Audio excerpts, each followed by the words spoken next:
शांति। आज 30 जनवरी 2024 है। आज्ञाकारिता किसको कहा जाता है? हर कोई आज्ञाकारी बनना चाहते हैं, लेकिन स्वयं भगवान के आज्ञाकारी बने उसके लिए हमें क्या करना है और क्या युक्ति अपनानी है जो सदा भगवान के आज्ञाकारी बन सके। सुनते हैं आज का स्लोगन। मन और बुद्धि को मनमत से सदा खाली रखने वाले ही आज्ञाकारी है। हम ब्राह्मण बच्चों को रोज सवेरे सवेरे स्वयं परमात्मा पिता, टीचर और सतगुरु से आज्ञाएं मिलती रहती है, श्रीमत के रूप से, मुरली के रूप से। बाबा ने छोटी छोटी बातों से लेकर के बड़ी बड़ी बातों तक श्रीमत दी है, आज्ञाएं दी है। तो इसीलिए हम सबको पता है क्या सोचना है, क्या बोलना है, कैसे देखना है, कैसे चलना है।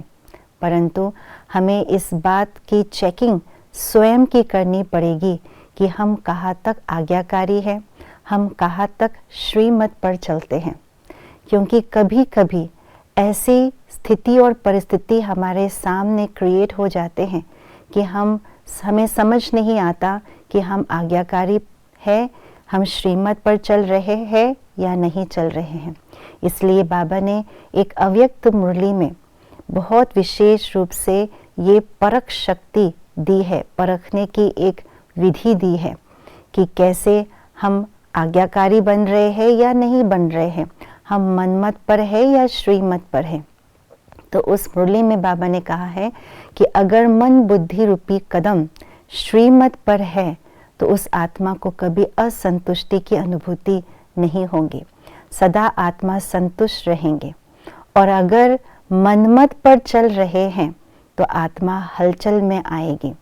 जो आत्मा श्रीमत पर है, श्रीमत अनुसार अपना कदम उठा रहे हैं, तो सदा ही सहजता से इस पुरुषार्थ के मार्ग पर चलते रहेंगे, खुशी खुशी चलते रहेंगे।